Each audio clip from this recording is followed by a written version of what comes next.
Hi viewers, welcome to our channel. ఇవాళ మనం ప్రసిద్ధ పుణ్యక్షేత్రమైన బాసరలో ఏ ఏ ప్రదేశాలను సందర్శించాలనే విశేషాలను తెలుసుకుందాము.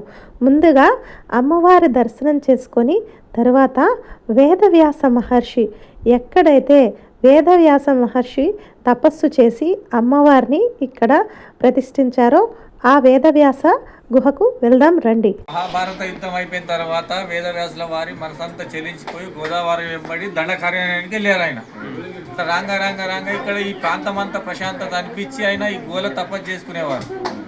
అట్లా తపస్సు చేసుకున్న అమ్మవారు ఆయనకు అభివ్యక్త రూపంలో దర్శనం ఇచ్చేది.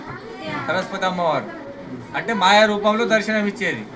అట్లా ఆయన అమ్మ నువ్వైతే నాకు కనబడుతున్నావు, నీ రూపం అయితే కనబడతలేదంటే అప్పుడు అమ్మవారు ప్రత్యక్షమై ఆయనకు వరం ఇచ్చిపోగా ఆయన రోజు గోదావరికి వెళ్ళి 3 పిడికల ఇసుక తీసుకుని వచ్చి 3 కుప్పలుగా పోసి ఈ గుహలో తపస్సు చేసుకునేవారు. ఆ ఇసుక కుప్పలే ఇప్పుడు అమ్మవారుగా వెలిసినాయి. 3 జాగాలో పోశారు కాబట్టి మహాలక్ష్మి, మహాసరస్వతి, మహాకాళి అమ్మవారు సాక్షాత్తు వేదవ్యాసుల వారి చేత ప్రతిష్టాపించిన కావాల్సిందే బాసర. అందుకనే ఇది పురాణాల్లో వ్యాసపురిగానే పిలువబడుతుంది. రాను రాను భాష అనుగుణంగా బాసరగా మారింది. ఇక్కడ స్థల పురాణాన్ని అయితే తెలుసుకున్నాం కదా. మరి ఇక్కడ సరస్వతి అమ్మవారు, మహాలక్ష్మి అమ్మవారు మరియు కాళీమాత అమ్మవారితో కలిసి ఇక్కడ దర్శనమిస్తారు. అమ్మవార్లను ఇక్కడ ఏ కోరికైనా కోరుకుంటే వెంటనే నెరవేరుతుందని ప్రతీతి. ఇక్కడ పిల్లలకు అక్షరాభ్యాసం చేస్తే వారికి ఉన్నత స్థానాలను అధిరోహిస్తారు. మరియు సరస్వతీమాత చదువులకు తల్లి కనుక వాళ్ళకి ఉన్నత స్థాయి లభిస్తుందనేది ఇక్కడ భక్తుల విశ్వాసం. అందుకే నిత్యము బాసరలో అక్షరాభ్యాసాలు అనేవి జరుగుతుంటాయి. అక్కడ కావలసిన పూజా సామాగ్రిని మనం పూజా స్టార్లో తీసుకొని అక్షరాభ్యాసాలు అయితే చేయించవచ్చు.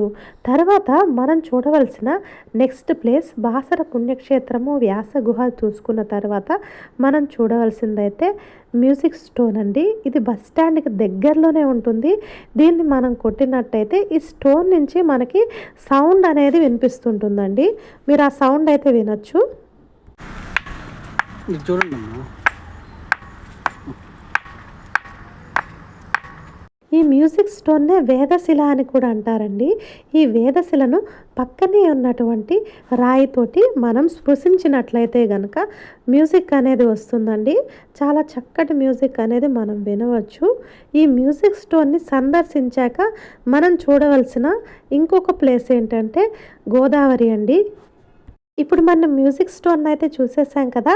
ఇప్పుడు మనం గోదావరి నది దగ్గరికి వెళ్దామా? మరి ఈ గోదావరి నదిలో నీరు చాలా తెల్లగా ఉంటుందండి. గోదావరి నది మీరు చూసినట్లయితే కనుక ఈ గోదావరి నది ఒడ్డునే బాసర్లో అమ్మవారు వెలిశారు కనుక ఇంత పవిత్రమైన పుణ్యక్షేత్రంలో స్నానం ఆచరిస్తే మనకు అన్ని పాపాలు తొలగిపోతాయి అని భక్తుల విశ్వాసం.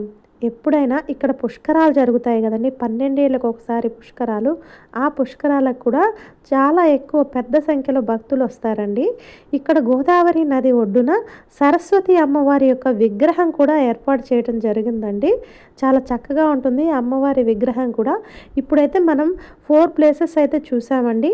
ఫస్ట్ అమ్మవారి టెంపుల్, తర్వాత వ్యాస గుహ, ఆ తర్వాత ఇక్కడ వచ్చిన గోదావరి నది, ఆ తర్వాత ఈ నదికి ఆపోజిట్ ఎగ్జాక్ట్గా ఆపోజిట్లోనే అమ్మవారి విగ్రహం ఉంటుందండి, సరస్వతి అమ్మవారి విగ్రహము. ఇవైతే ఈ ప్లేసెస్ అయితే చూస్తామండి. ఇక్కడే నది పక్కన అయితే మనకి రిజర్వాయర్ కూడా ఉంటుంది. ఇక్కడి నుంచే మొత్తం సరఫరా అనేది వాటర్ సరఫరా అనేది జరుగుతుంటుంది. మరి మీకు ఈ వీడియో కనుక నచ్చినట్లయితే తప్పక లైక్, షేర్ అండ్ సబ్స్క్రైబ్ చేసుకోగలరు. మరిన్ని వీడియోల కోసం సబ్స్క్రైబ్ చేసుకోండి. Thanks for watching our channel. Have a nice day.